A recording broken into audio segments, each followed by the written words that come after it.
Il y a dans la vie deux sortes de destins. Ceux qui ouvrent les pistes dans la grande brousse de la vie et ceux qui suivent ces pistes. Les premiers affrontent les obstacles inconnus. Ils sont toujours le matin trempés par la rosée parce qu'ils sont les premiers à écarter les herbes qui étaient entremêlées. Les seconds suivent des pistes tracées, suivent des pistes banalisées, suivent des initiateurs, des maîtres. Ils ne connaissent pas la rosée matinale qui trempe, les obstacles qui défient, l'inconnu des nuits noires, l'inconnu des espaces infinis. Ce texte est tiré du livre En attendant le vote des bêtes sauvages d'Amadou Kourouma. Bonjour et bienvenue, je suis Joël Nandu et vous écoutez Les Pistes de la Vie, le podcast qui donne la parole à ceux qui ouvrent les pistes dans la grande brousse de la vie et à ceux qui suivent ces pistes. Dans ce podcast, je vais à la rencontre d'hommes et de femmes pour qu'ils me parlent d'eux, de leur histoire, de leur rôle dans la société, du sens qu'ils donnent à leur vie. Et ils partageront avec moi leur expérience pour que leur vie soit un témoignage pour ceux qui suivent. Aujourd'hui, dans les pistes de la vie, je reçois Orphélie Talmas. Orphélie est une femme engagée, une femme d'action. Passionnée d'art et de culture, elle veut faire de la culture ivoirienne une référence. En réflexion constante, elle interroge avec acuité le monde qui l'entoure et remet en cause tous les dogmes. Dans notre discussion, Orphélie nous parlera de son combat féministe, de son nouveau rapport à la religion, et elle évoquera également avec nous ses peurs. On parlera culture et politique, et elle nous dressera le portrait de son quartier de cœur, Treichville. Je vous souhaite une bonne écoute. Bonjour Orphélie, bienvenue. Bonjour Joël. Je suis content de te recevoir et merci d'avoir accepté mon invitation. Donc, je commence toujours cette émission par la même question qui est tirée du texte d'Amadou Kourouma. C'est de savoir si, Orphélie, tu fais partie de la catégorie de ceux qui ouvrent les pistes dans la grande brousse de la vie ou de ceux qui suivent ces pistes ouvertes de la vie. Je pense que je fais partie des personnes qui ouvrent les pistes, mais avant d'en arriver là, j'ai quand même dû suivre quelques pistes déjà ouvertes. Quand tu dis que tu ouvres les pistes, quelles pistes tu as déjà ouvertes? Est-ce que tu as des exemples de pistes que tu as ouvertes? Oui, j'ai peur de dire des. Oui, vas-y. C'est peut-être deux pistes finalement, et je vais parler dans un contexte assez spécifique qui est mon entourage proche. Ok. C'est par exemple au niveau de la promotion de l'art et de la culture à l'échelle locale auprès de ma communauté. Je pense que j'ai contribué en tout cas à donner une vision plus intéressante à ce qui est l'art et la culture, qu'on assimilait à quelque chose de barbant, à quelque chose de trop intellectuel, alors qu'il y a certainement un aspect plus divertissant, ludique. Mais quand je dis divertissant, c'est pas, comment je vais dire, en fait, l'art et la culture, la perception de l'art et la culture a été très souvent limitée à quelque chose d'élitiste. D'élitiste. Voilà. À quelque chose d'élitiste. Voilà, je trouve mes mots.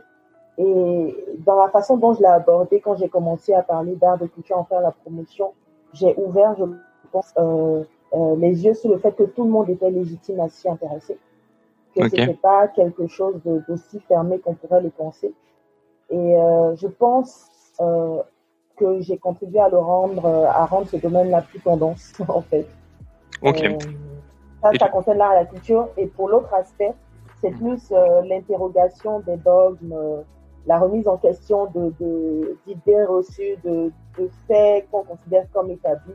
Je pense que dans mon entourage, j'ai peut-être contribué à ce que les gens se disent pourquoi pas ça, pourquoi ça, enfin, que les gens se posent des questions. Voilà. Je pense que c'est à ce niveau-là peut-être que j'ai ouvert des... Mais j'ai une autre question qui est de savoir d'abord, Orphélie, qui es-tu?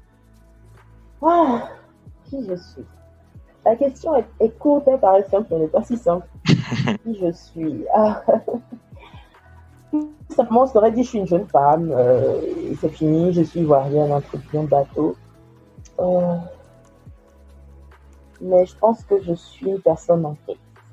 Une personne, non? Je pense que je suis une personne en quête. C'est-à-dire que je suis tout le temps en train de chercher quelque chose. Donc, je suis une personne en évolution. Je suis une personne qui est là, qui a envie, mais qui est tout le temps en train de chercher quelque chose. Pour le moment, c'est comme ça que je me positionne. Donc, je n'arrive pas à dire quelque chose de très fermé en dehors de mon identité ou bien de mon état civil, c'est que je suis une femme. Voilà, je m'appelle Orphélie, ainsi de suite. Si on veut aller plus loin, je te dirais que je suis une personne en quête. Mais du coup, ça m'interroge, mais la quête, elle se terminera quand?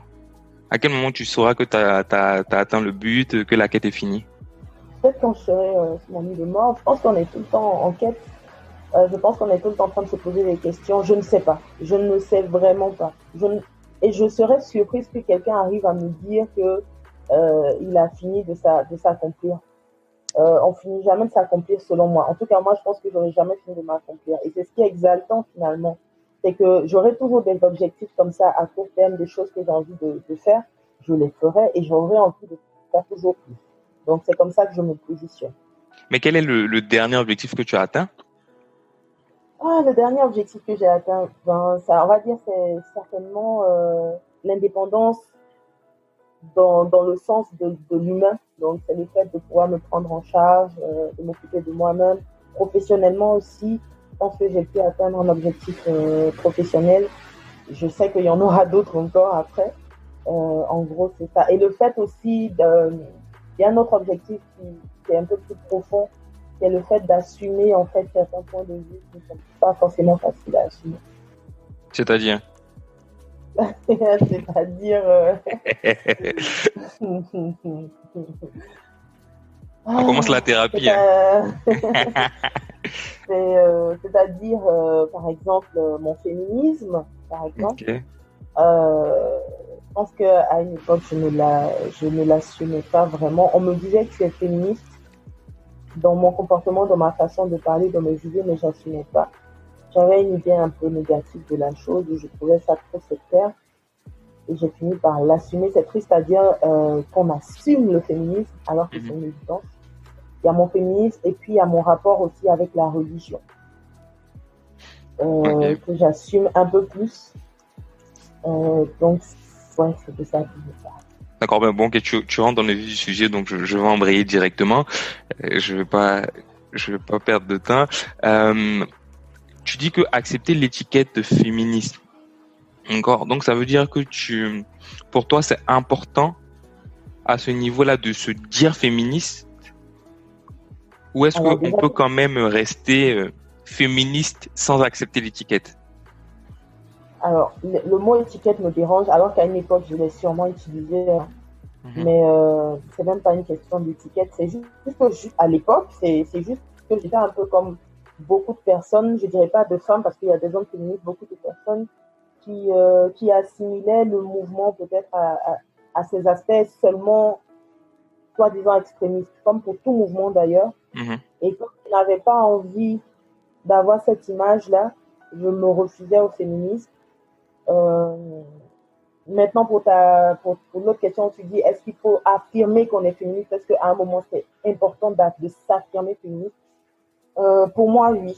Je pense qu'à un moment, quand on décide de devenir militante, un minimum, activiste, il faut le dire. Il faut dire, je suis féministe.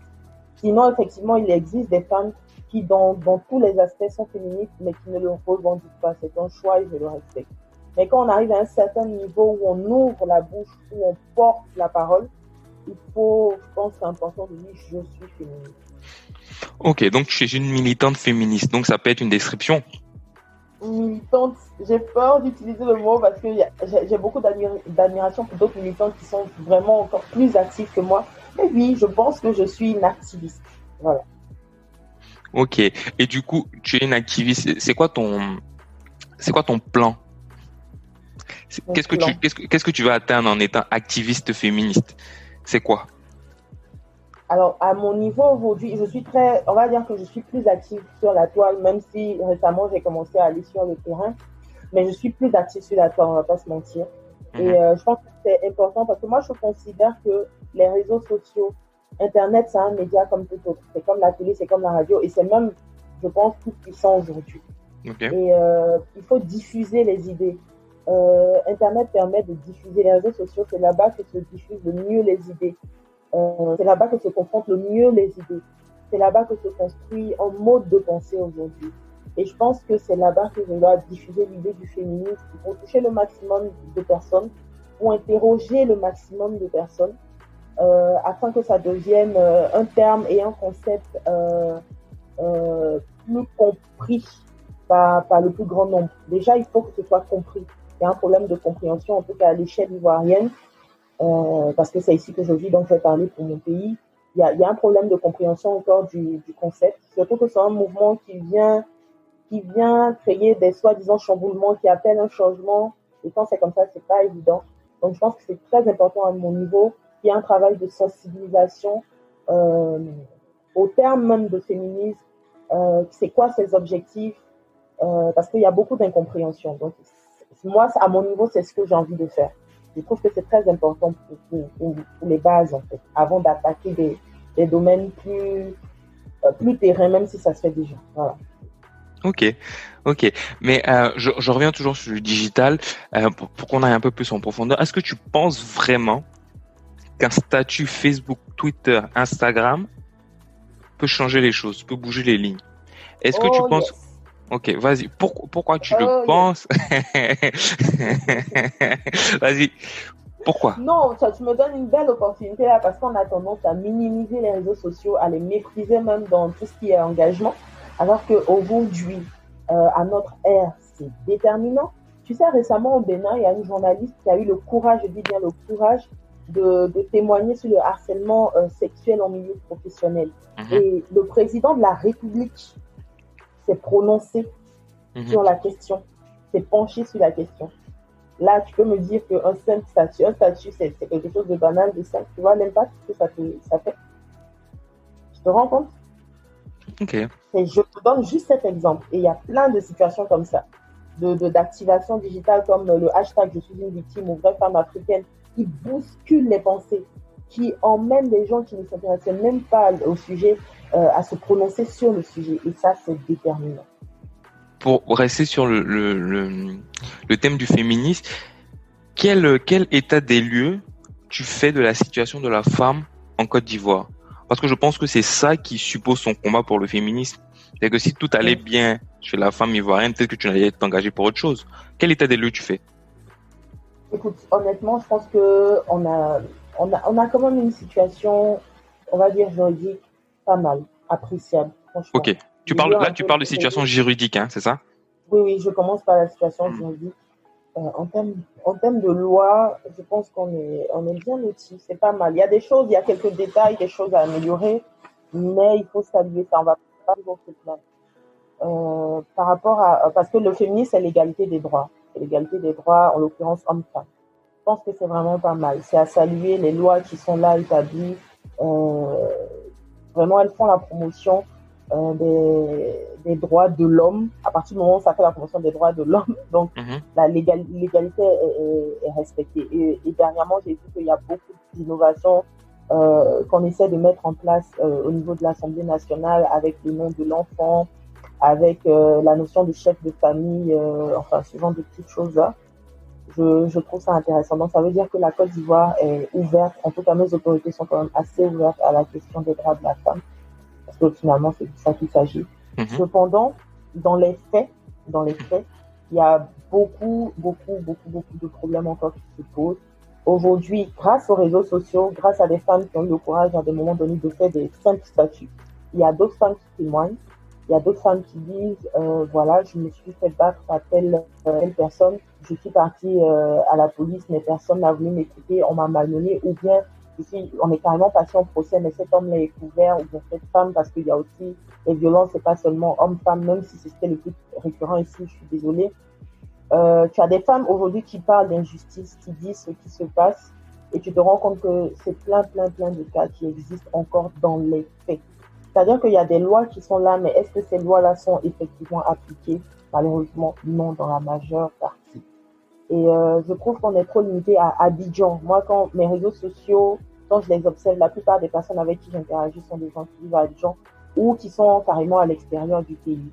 L'intérieur du pays n'est pas très représenté, en tout cas dans la communauté avec laquelle je suis. Donc, juridiquement, c'est bon. Franchement, c'est pas mal à encourager et en plus, on voit qu'il y a une volonté d'évoluer. Mais dans les faits, ça reste encore compliqué. L'appareil juridique, l'appareil policier n'est pas bien huilé. Il y a des choses à améliorer à ce niveau-là. Nos autorités s'intéressent à la question, donc ça veut dire que c'est important. Parce que souvent, quand nous on en parle, on a tendance à penser qu'on chipote. Mais si nos autorités s'y intéressent, c'est que ça reste quand même important. Donc, on met ça sur la table. Voilà ce qui existe. voilà ce qui est voulu, voici les textes qui existent, voici ce qui se passe dans les textes. Ça, c'est des posts, par exemple, que je peux faire, que je fais sur les réseaux sociaux pour emmener la discussion. Et généralement, les posts que je fais, je ne les fais pas juste comme ça. Je les fais généralement parce que j'ai envie que les gens viennent débattre, viennent challenger ce que je suis en train de dire, qu'on discute, qu'on se parle. Et j'ai l'espoir que ces personnes repartent de cette discussion avec une réflexion enrichie. De même pour moi. Mais c'est vraiment ce jeu-là que j'essaie de mener. Et il faut savoir qu'une seule personne peut influencer une dizaine de personnes dans son entourage proche. Tu imagines si on a mené un débat, on était une dizaine de personnes en train de mener ce débat-là, et chacune va partir de son côté, c'est des personnes qui vont aller influencer d'autres personnes. Moi, c'est comme ça que je vois la chose. Pour moi, c'est comme un effet domino. Mais du coup, comment tu deviens féministe en fait? Pourquoi tu es féministe? Est-ce que ta mère est féministe, donc du coup, elle a fait une fille féministe, ou comment tu en arrives au féminisme? Je pense, comme je t'ai dit, je me suis revendiquée à un moment donné féministe. J'ai accepté, j'ai admis que j'étais féministe. Mais avant, je l'étais. Il faut bien préciser les choses. C'est-à-dire que il y a le fait que tu sois féministe et il y a le fait que tu le dises aujourd'hui, que tu dises je le suis, je me positionne en tant que féministe. Je pense que je ne sais plus à partir de quel moment je suis devenue féministe. Malheureusement, je ne faisais pas attention. Tu vois, peut-être même que c'était quand j'étais petite. Mais quels sont les signes? Qu'est-ce qui t'a fait le dire maintenant? Ouais. Qu'est-ce que tu faisais au quotidien qui t'a fait réveiller, qui a dit ouais, quand même, ouais, je suis féministe? Oh, tu sais, tu te rends compte que dans certains... Je donne un petit exemple. Vas-y. Je travaillais dans une entreprise où quelquefois on faisait des petits buffets quand c'était l'anniversaire de tel ou tel autre. Et à chaque fois, les gars avaient cette manie de s'asseoir quand on a la bouffe est là et tout. Ils s'asseyent là et venez nous servir, les filles. Vous savez servir, venez nous servir. Et j'avais toujours ce réflexe, je faisais pas semblant, je sais pas d'où ça vient, mais je disais toujours, mais servez-vous, vous pouvez, on est tous des collègues, servons-nous, c'est un buffet ouvert et tout. Et on me faisait toujours la petite réflexion que je n'aime pas d'ailleurs, même si j'en ris, je prends pas ça tellement mal, mais la petite blanche, j'avais toujours cette réflexion. Mais même, je te dis, la petite blanche, on me disait ça quand j'étais au CE2, quoi. Ok. Enfin, chaque fois que j'avais un positionnement différent, qui est assez différent de ce qui est l'habitude, il y avait cette réflexion, oh la petite blanche et tout. Et ça revenait toujours sur ce type de sujet-là. Par exemple, quand les garçons sont en train de parler d'une fille, mais en la chosifiant un peu, le gibier, là, la viande, tu vois. Après, ils te diront, et je le sais que c'est banalement qu'ils le disent, c'est dans leur langage, ils ne font pas semblant. Mais moi, j'avais toujours cette tendance à leur dire, faites attention, ne parlez pas comme ça d'une femme, ça reste un être humain. Essayez, même si vous voulez vous voulez lui dire qu'elle est belle ou quoi, trouver une autre façon de vous adresser à elle. Il y avait cette petite chose qui revenait, et on me faisait toujours le même, oh toi, oh vas-y, oh. Et je voyais bien que j'avais cette petite sensibilité à ce genre de détails-là. Dans la façon dont on voulait enfermer tout le monde dans des cases, déjà, c'était des choses qui me fatiguaient un peu. Je n'avais pas aussi de gêne, de complexe à prendre la parole quand il y avait des hommes qui étaient là, qui étaient en train de parler. J'avais aucun mal à prendre la parole. Et parfois, certains, je pense qu'eux-mêmes, ils ne s'en rendaient pas compte. Ils me faisaient toi, la petite fille, là, on est en train de parler, tu parles aussi, tu vois. Il y avait toujours ça qui revenait. Mais il y a longtemps, du coup, je sais pas si, en grandissant, tu t'affirmes de toutes les façons un peu plus et tout. Donc, peut-être qu'à un moment, je me suis dit, mais merde, en fait, voilà, quand j'observe, quand je lis, parce qu'il y a aussi de la lecture, il y a de la discussion que tu mènes avec des gens, tu te dis, mais en fait, c'est ça que je suis féministe. Des gens, en lisant, en observant ton comportement depuis longtemps, tu te dis, ça coïncide, c'est ça. Et après, tu vas vraiment lire sur le sujet et tu vois que les idéaux qui sont mis en avant, les idées qui sont mises en avant, ce sont des idées que tu es d'accord avec ces idées, mais tu es féministe. Mais en fait, ta réponse me fait réfléchir, mais est-ce qu'on va nous compte, en fait, peut-être que tu n'es pas juste féministe, tu es juste une femme ou bien un homme avec grand H qui est libre, en fait. Point. C'est peut-être ça aussi. c'est pour ça que quand on parlait, je te disais féminisme, j'ai parlé de religion aussi. Tu sais, en fait, je pense que c'est vraiment ça, je suis en quête. Je suis quelqu'un qui interroge des choses, qui ne veut pas m'enfermer dans quoi que ce soit et qui ne veut pas que les gens soient enfermés aussi. Pour que tout le monde soit libre de s'exprimer tel qu'il est et que tout le monde se respecte. Je pense que tout est en train de se coller, ouais. Donc, au début, quand tu me demandais, je t'ai dit, je suis quelqu'un qui est en quête. C'est toujours en construction, qui est toujours en train de chercher une nouvelle chose, qui n'est pas fermée. Ensuite, je t'ai dit que je suis très intéressée par la déconstruction, par le fait de remettre les choses en question. Donc, on entre vraiment dans ma tête. Et finalement, ça correspond, voilà, à l'idée d'être féministe. C'est cohérent, finalement, je pense. C'est ce que tu dis, vrai. Est-ce que la réflexion que tu t'imposes quotidiennement n'est pas en fait une quête de liberté? Parce que c'est vraiment ce que je ressens. Tu veux être libre et l'outil que tu trouves pour être libre, c'est la réflexion. Oui, c'est ça. En fait, je veux être en accord avec moi-même. Ok. Je veux être en accord avec moi-même. Est-ce que j'appelle ça la liberté? Oui, aussi, parce que je veux être en accord avec moi-même. Je veux être sûre que... Tu sais, j'ai eu une période et j'ai un ami, et je vais dire son nom, qui s'appelle Serge Alain Serge Anisson, que j'aime beaucoup, qui est super, qui à l'époque me faisait la remarque, Ophélie, tu veux plaire aux gens, tu veux qu'on t'aime. Tu veux qu'on t'aime, tu as peur de vexer les gens, donc tu vas toujours t'arranger pour bricoler, même quand tu vas donner ton avis, pour trouver le moyen de satisfaire tout le monde. Tu es toujours effrayé par l'idée que les gens ne te supportent pas, ne soient pas en accord avec toi. Et franchement, il avait raison. Et je pense que la plupart d'entre nous, on passe peut-être par cette étape-là. Et je n'arrivais pas parce que je n'arrivais pas à assumer certains points de vue à une époque. Je les avais en moi, mais quand je les exprimais, j'essayais toujours de bricoler, tu vois, de tricher un peu pour m'assurer de ne choquer personne. Et finalement, j'étais pas libre. Et là, tu as fait la paix avec ça? Tu as acquis ta liberté? Oui, c'est le bon mot. Oui, j'adore cette expression. Je pense que j'ai fait la paix avec ça. Peut-être que sur certains détails, à certains moments donnés, avec des personnes bien particulières, ça peut être mon père, tu sais, on a des liens particuliers avec certaines personnes. Sur certains points, on va encore faire très attention. Parce que quand même, il faut faire preuve de diplomatie. C'est pas parce que tu es libre que tu vas devenir violent. Il faut quand même savoir aborder les gens. Mais je pense que j'ai fait quand même la paix avec ça. On va aborder l'autre question que tu as soulevée toi-même. Je pense qu'on va reparler encore du féminisme dans la suite de notre entretien. Mais un point que tu as abordé, c'est ton rapport à la religion. Qu'est-ce que ça veut dire? Le plus dur. Est-ce que je vais tout dire dans notre conversation? Je ne sais pas. Non, mais par contre, contrairement au féminisme, la religion, j'ai pas encore fini de... Le process n'est pas... D'assumer certaines choses. Ok. Voilà. Mais allons-y. C'est quoi la question? Déjà, par contre, de la genèse. Ton rapport à la religion, c'est que tu es né d'une famille religieuse et tu as questionné une famille chrétienne et tu as questionné la chrétienté, ou alors c'est le chemin inverse? C'est quoi en fait? C'est quoi ton rapport aujourd'hui à la religion aussi? Je suis née d'une famille chrétienne pratiquante.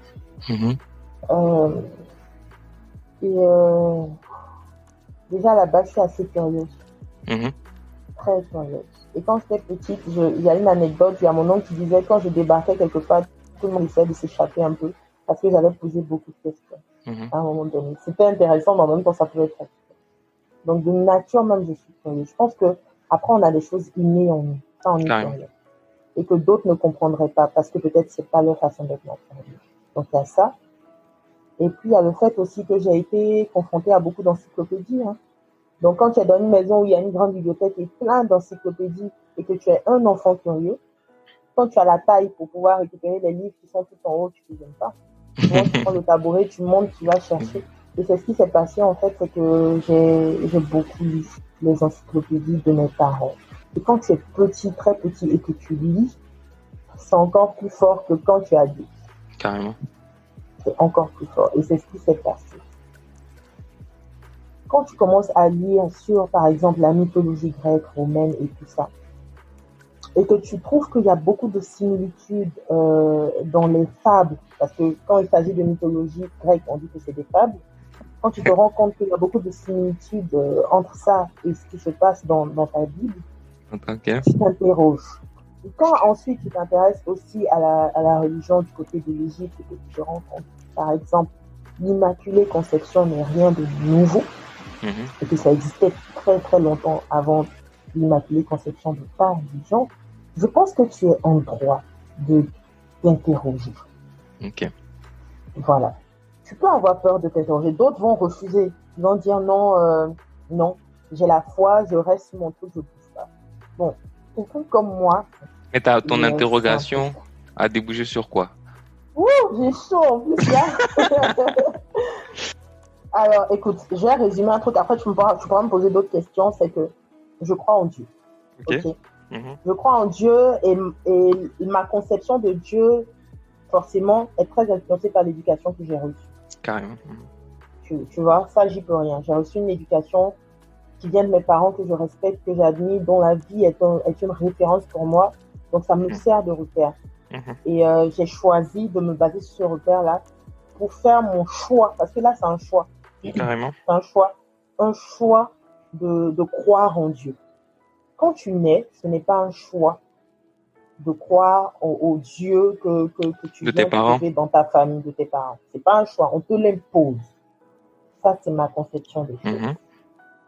On te l'impose. Maintenant, c'est toi, en grandissant, qui exerce ta foi, exerce ta personne avec tes questions. Tu essaies de voir si vraiment c'est quelque chose à quoi tu adhères.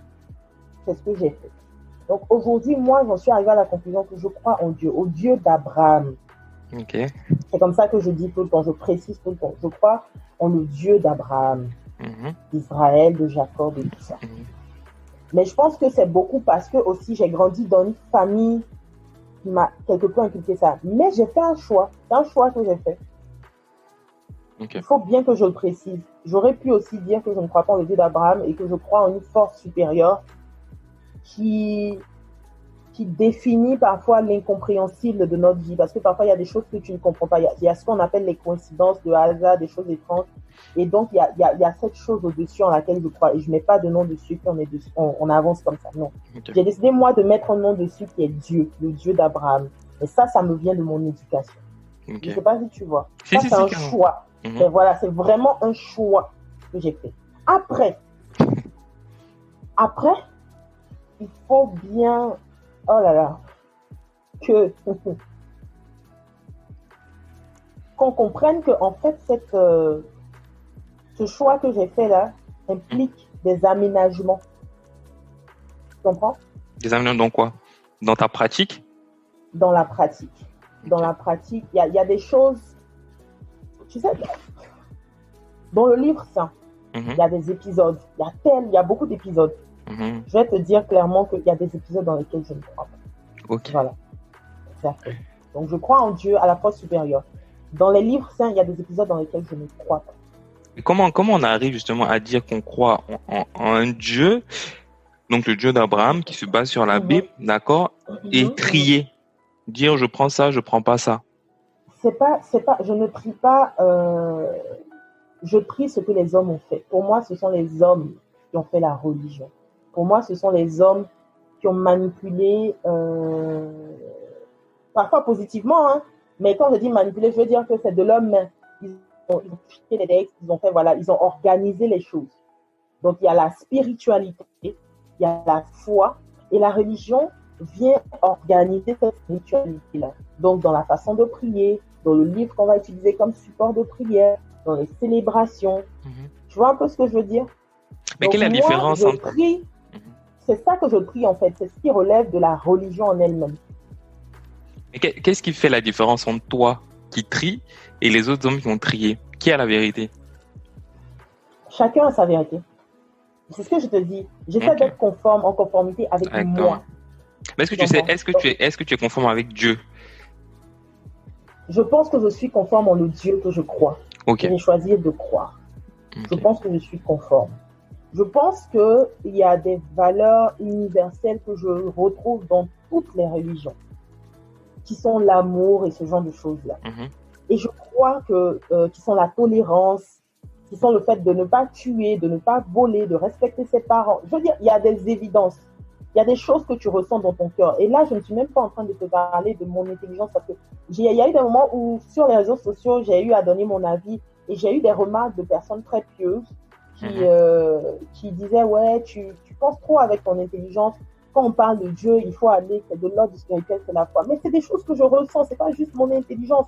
C'est le ressenti aussi. Et je le ressens comme ça.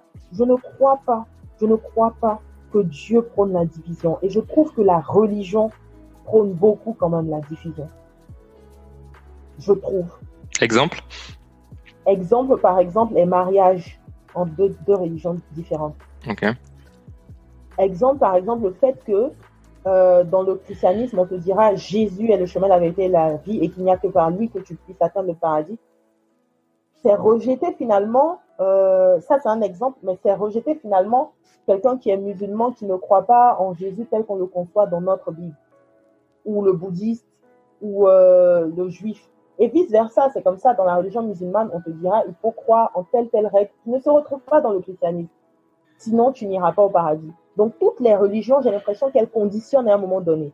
Elles prennent les mêmes valeurs qui sont l'amour et toutes ces choses-là, mais à un moment donné, elles te disent pour aller au paradis, il faut forcément que tu passes par une condition qui est intrinsèque à nous, notre religion.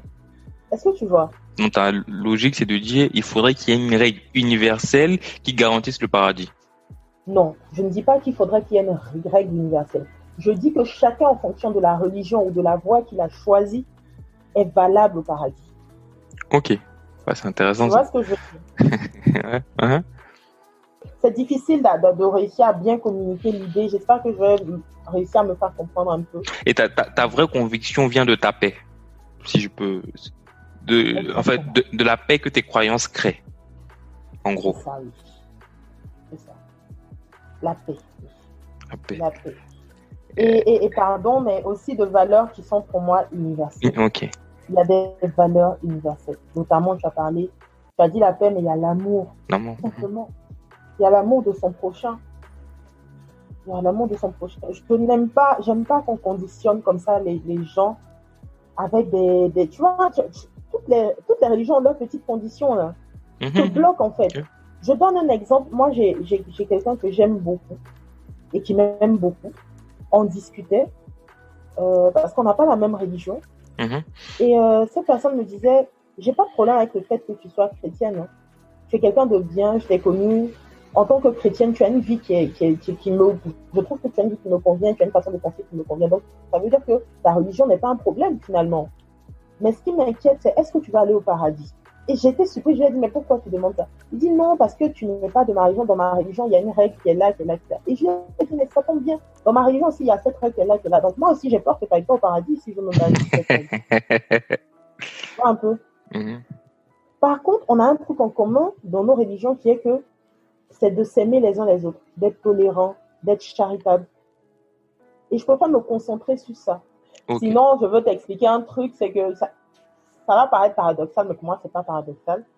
Je suis méthodiste. Ma religion, c'est la religion méthodiste. Donc, moi, je suis méthodiste et j'adore ma communauté méthodiste. Carrément. Mais ça n'a rien à voir, je te dis la vérité, ça relève plus du communautaire qu'autre chose. Carrément. Tu comprends ce que je veux dire? J'aime son esprit, j'aime sa façon de louer, j'aime ses cultes, j'aime tout ce qu'il y a autour, les classes méthodistes, l'union féminine, la grande chorale. Ça, c'est plus, voilà, ça relève plus de la communauté. J'admire ça, j'aime ça. Mais c'est un choix.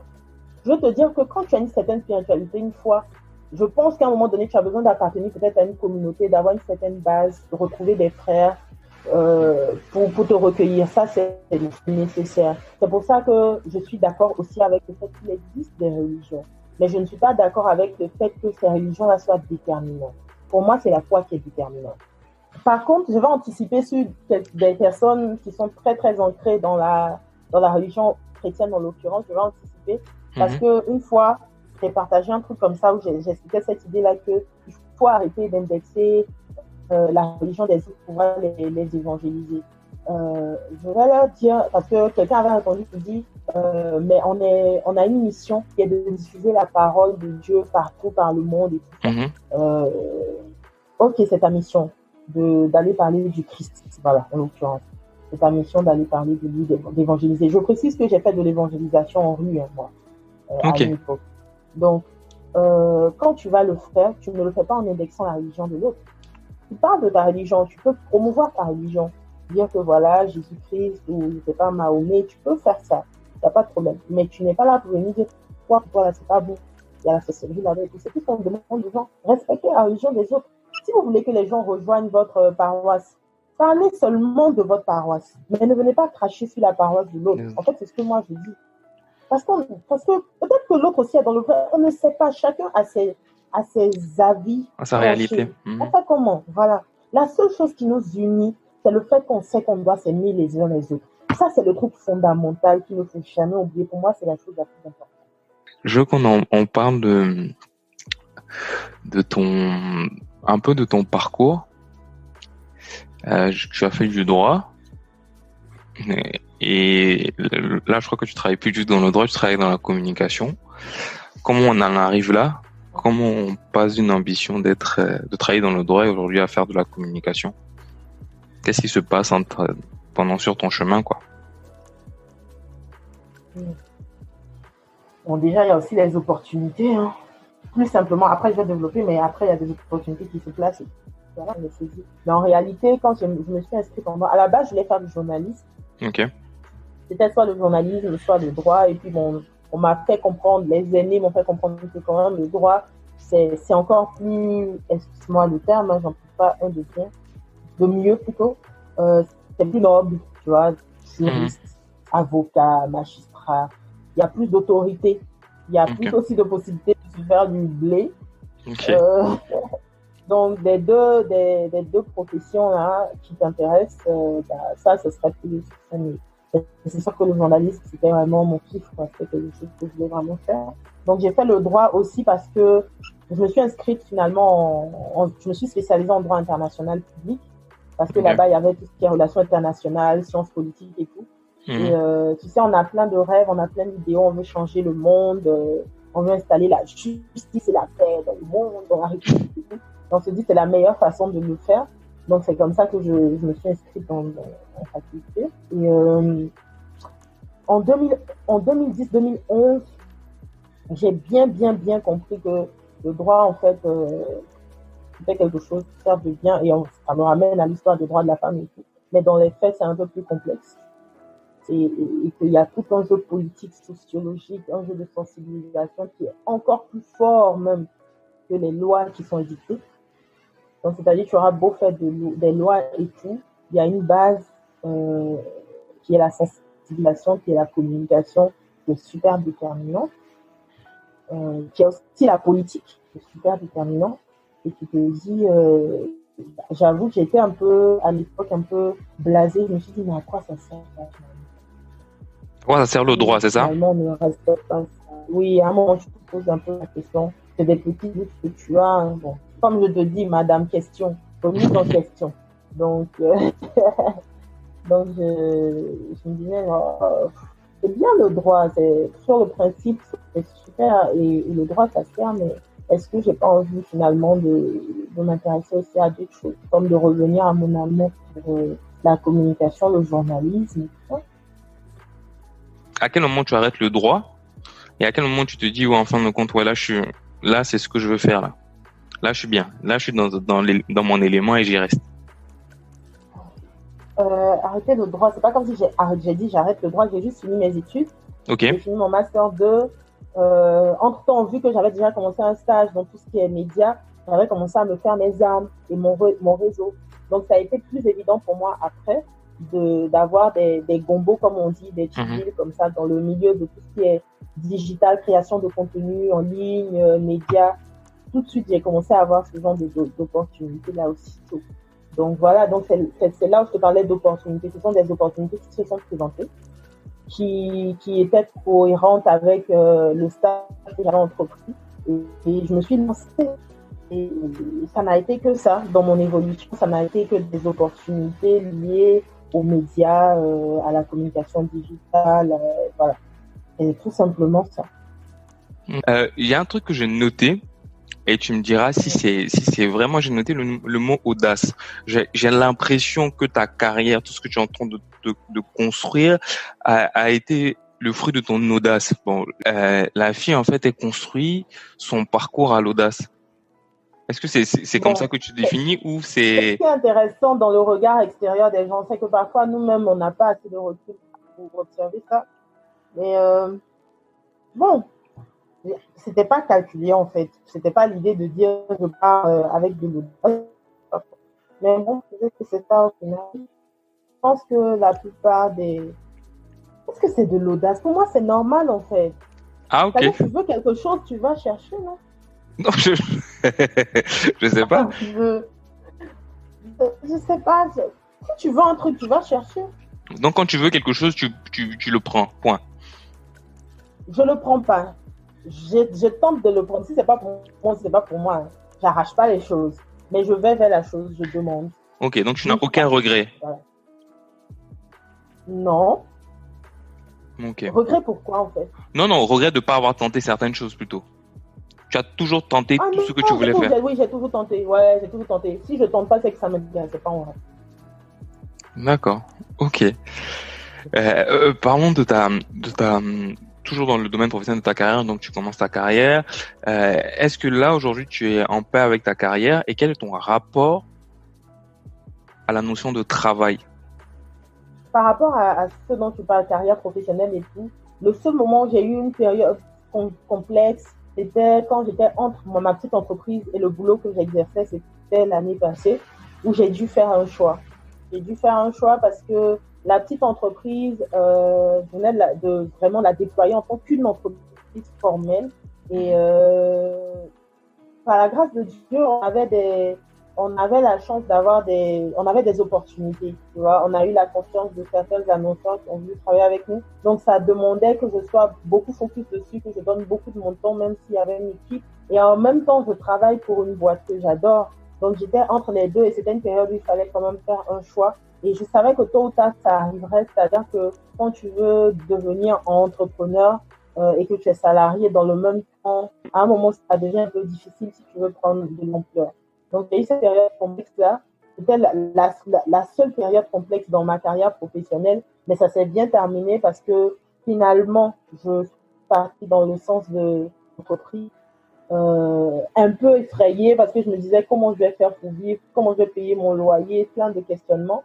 Mais il y a des opportunités, des choses en freelance avec des services de l'entreprise qui m'ont permis de tenir jusqu'à ce que j'ai encore une proposition d'emploi que je ne voyais pas venir, qui pour moi me fait dire que vraiment je peux être contente de ma carrière à ce stade. Et comme tu sais, je t'ai dit, je suis tout le temps à la recherche de plus.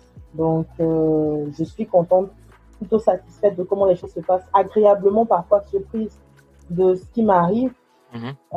Mais c'est sûr que je veux toujours plus. Carrément. Ok, mais c'est bien, on va parler de Culture Riche plus en détail.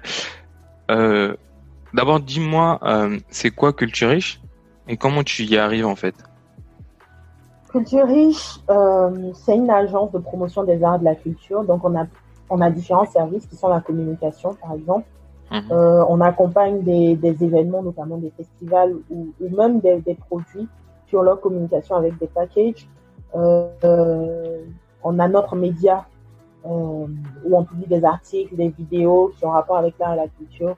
Donc, ce média-là permet à ces événements ou ces produits de se rendre visibles. Donc ça, c'est la communication. Et puis, c'est le média. On a aussi les RP, donc relations publiques. On représente des artistes. On l'a fait pour le peintre Mono Désiré pendant 1 an. On a aussi une marque qu'on commercialise qui s'appelle simplement Culture Riche. Donc, on a la marque et la marque on correspond toujours à la promotion des arts et de la culture au niveau local. Donc, on met en avant tout ce qui est identité culturelle, donc chez les Akans, chez les Sénoufos, chez les Gourous, ainsi de suite. Donc, voilà, ça, c'est Culture. C'est une agence de promotion des arts et de la culture. Est-ce que ton engagement pour la culture est un engagement politique? Oui. Oui. Ah, tu poses des questions cool. J'adore. Oui, c'est politique. Alors, à la base, c'était juste une passion. Tu sais, ça a été une construction. Hein. Ça a commencé par une passion. J'aime un certain type de musique, j'aime un certain type de littérature et tout ça. Et c'était généralement très, très africain. C'est juste une passion. Vraiment innocent. Et puis, quand tu évolues, tu vois que il y a un positionnement, il y a une place à prendre pour les Africains, pour la Côte d'Ivoire en l'occurrence, parce que j'y vis, mais il y a une place à prendre qui n'est toujours pas prise. Et là, tu deviens politique dans ta façon de travailler. C'est pas seulement politique, c'est aussi économique. Donc déjà, c'est politique parce que c'est un moyen de s'affirmer. La politique, c'est ça, c'est affirmer son identité. Quand tu regardes les États-Unis, l'Inde, le Nigeria, comment ils ont utilisé l'art et la culture pour s'affirmer à l'international, tu comprends que c'est politique. Quand on parle d'hégémonie des États-Unis et tout ça, le fait qu'ils sont là en suprématie et tout ça, mais l'art y a beaucoup contribué, le cinéma y a beaucoup contribué à l'idée que les États-Unis, c'est une grande puissance. C'est là-bas seulement que les Martiens viennent attaquer. Et c'est tu vois, il y a cette image qu'ils ont su communiquer dans leur art, qui est le cinéma, dans la musique, dans les textes, la façon dont ils se présentent. C'est un moyen d'expression de son identité. Et on l'impose aux autres. Et le Nigeria a su le faire. Avant, quand on parlait des Nigérians, ici, tu sais, les Ivoiriens, on aime bien taquiner les communautés et tout ça.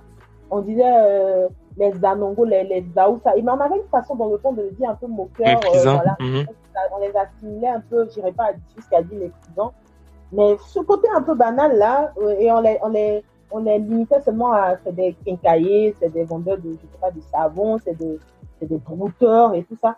Mais avec leur art, avec leur musique, avec un Davido, avec un Wizkid, avec un Banky W, avec Nollywood, ils sont devenus plus frais, plus chic. Les Naija. C'est intéressant. Tu comprends, c'est plus vendeur. Et c'est ça, en fait, la force de l'art et de la culture. C'est cette façon subtile et belle de te faire intégrer l'idée que les gens sont puissants, sont intéressants, sont vendeurs. Et on devrait donner plus de place à l'art et la culture dans cette dimension. Donc tu penses que la meilleure vitrine pour la Côte d'Ivoire, c'est son art? Mais est-ce que tu penses que l'art de la Côte d'Ivoire et la culture de la Côte d'Ivoire est à la hauteur de l'ambition que tu lui portes? Exactement, surtout qu'elle est diversifiée. Man, on a plus de 60 ethnies. Et le nombre de groupes qu'on a, est-ce que tu vois la diversité d'expression identitaire qu'on a ici? C'est une richesse de malade. Non, c'est à la hauteur. Après, la volonté politique, c'est autre chose. Ça, je suis d'accord. Il y a une volonté politique qu'il faut créer. Et c'est pour ça que je pense que j'ai une approche un peu plus politique que je vais quitter la chose. J'ai une question un peu plus personnelle, bon, pas forcément qui a un lien avec ton histoire, que j'ai remarqué sur les réseaux. Tu as grandi à Treichville. Donc, tu as vécu à Treichville. Yeah. Ouais, voilà. Tu vois, c'est cette réaction que j'attends. Ouais, je veux que tu me parles de Treichville. Je veux que là, voilà, fais-toi plaisir. Raconte-moi, c'est quoi Treichville? Treichville, c'est moi, en fait. Ok. C'est moi en commune. Là, je fais tu vois, c'est mon ego, là. Là, je parle de moi, là. Alors, Treichville, je suis née à Treichville. J'ai pas grandi d'abord là-bas. J'ai été un peu à l'intérieur du pays, d'Abo, un peu à l'issue de Bondou. Et on est revenu à Treichville où j'ai fait le lycée, où j'ai fait le collège aussi, Saint-Jean-Bosco. J'aime Treichville parce que c'est une toute petite commune, là, tu vois, qui est hétéroclite, qui est homogène. Il y a plein de gens qui sont là, différentes communautés qui sont ensemble. Il y a différents savoirs à Treichville. Donc, quand tu entres dans les rues, dans les avenues, tu peux avoir une rue où il y a plein de couturiers comme ça, et puis tu entends la machine qui fait tac, tac, tac, tac, tac, dans toute la rue. Ça te crée une ambiance sonore de malade, et tu as différentes langues qui sont en train d'être parlées comme ça. Tu as le Wolof, tu as l'Ashanti, les gars sont en train de discuter. C'est intéressant, c'est trop beau à voir. Et ils rigolent tous ensemble. Non, c'est trop cool.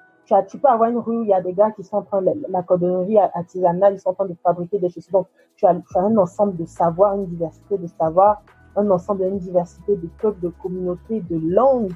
Et tu as cette façon dont la cité est construite, bien construite. Donc, tu as l'avenue, on va te dire l'avenue 2, rue 38 ou je ne sais pas quoi, mais tout est bien organisé d'une certaine façon. Tu ne te perds jamais à Treichville, tu entres quelque part, tu peux ressortir n'importe où, mais tu ne seras jamais perdu. Il y a cette chaleur, il y a cette convivialité, il y a ce côté assez historique de Treichville parce que je pense que c'est la première commune, ou l'une des premières en tout cas, d'Abidjan qui était bien organisée. Et à l'époque, c'était une cité dortoir, ça allait toujours un peu, où les fonctionnaires, quand ils finissaient de travailler, allaient.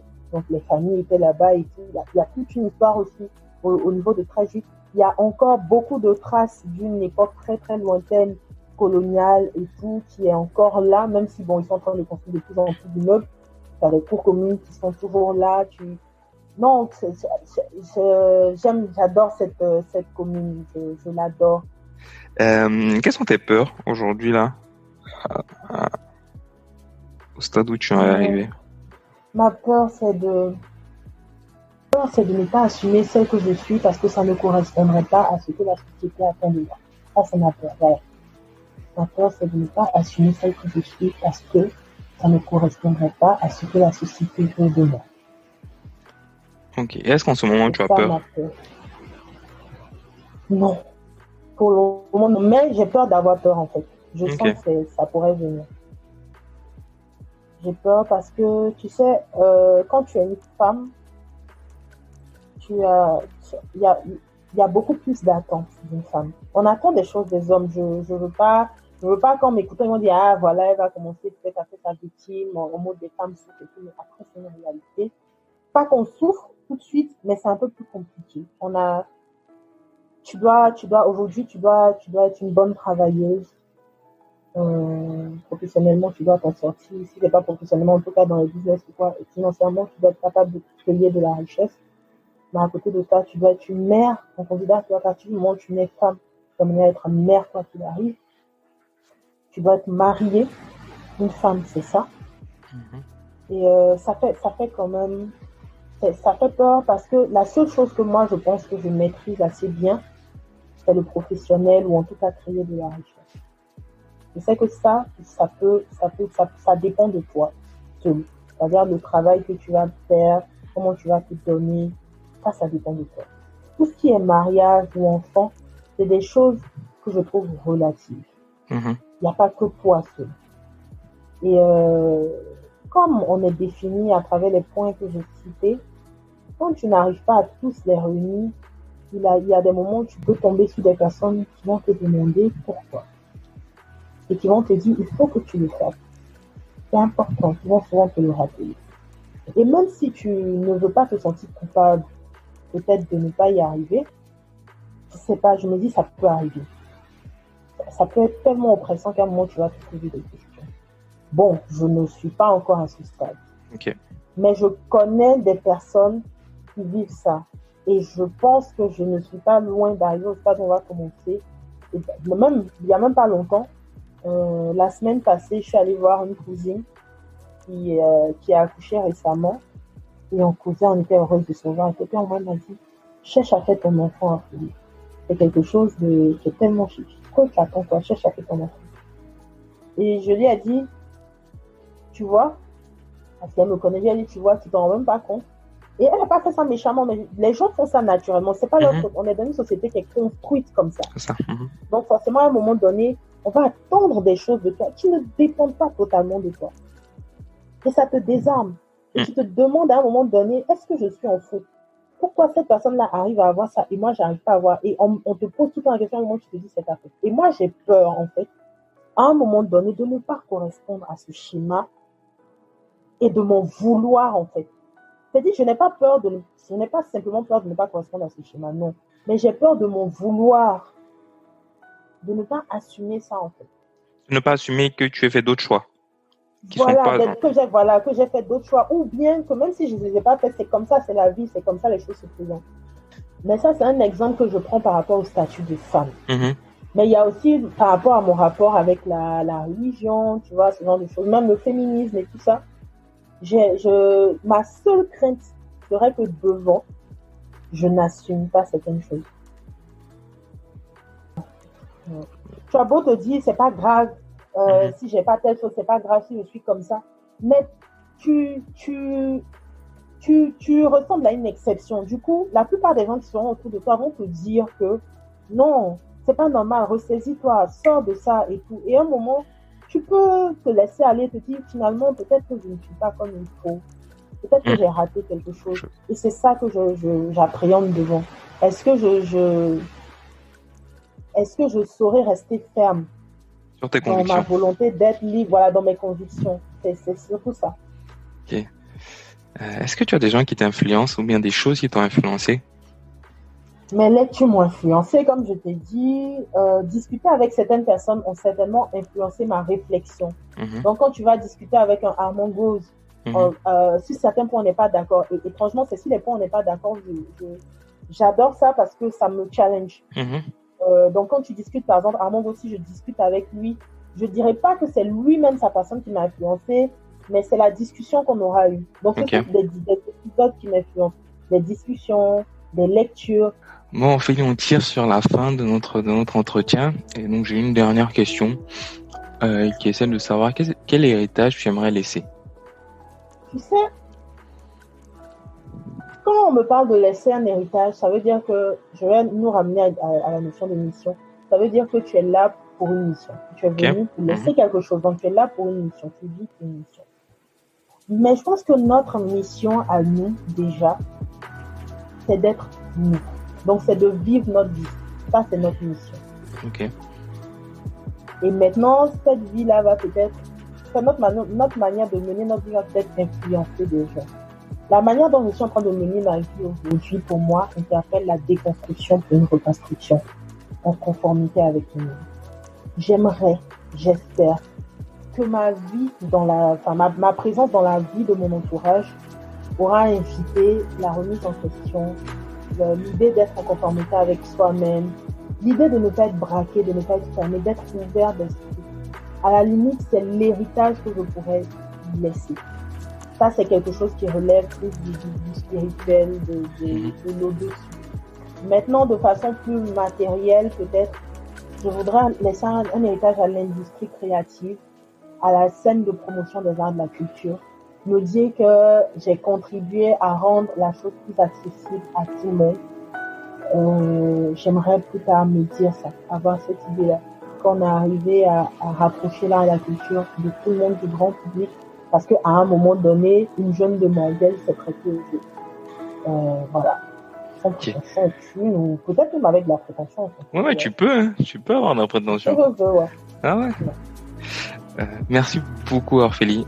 Ça a été un plaisir pour moi d'avoir cette conversation avec toi. Je te souhaite une chose, que ta quête de liberté soit absolue, vraiment, et que tu restes ferme dans tes convictions. Aussi, et que même je suis ouverte à ce qu'il me challenge, qu'on vienne m'écrire, qu'on partage peut-être l'audio avec des observations, des critiques. Je suis ouverte à ça. Ça peut toujours ouvrir encore la réflexion. Comme je dis, c'est une ouverture, donc je suis ouverte à toujours challenger ma façon de voir les choses, tant que je reste conforme à moi-même. Bon, on va rester sur ce mot-là, être conforme à soi-même. Merci beaucoup, Ophélie. Merci, Joël. Merci beaucoup de m'avoir permis de faire ça avec toi. Ça m'a fait aussi du bien, franchement. Ça m'a fait beaucoup de bien. Merci d'avoir écouté ce nouveau numéro des Pistes de la vie. J'espère qu'il vous a plu. Vous pouvez retrouver toute notre actualité sur notre page Instagram, les Pistes de la vie, et nous laisser des étoiles sur Apple Podcast. 5 de préférence, ce serait top. Et aussi des commentaires.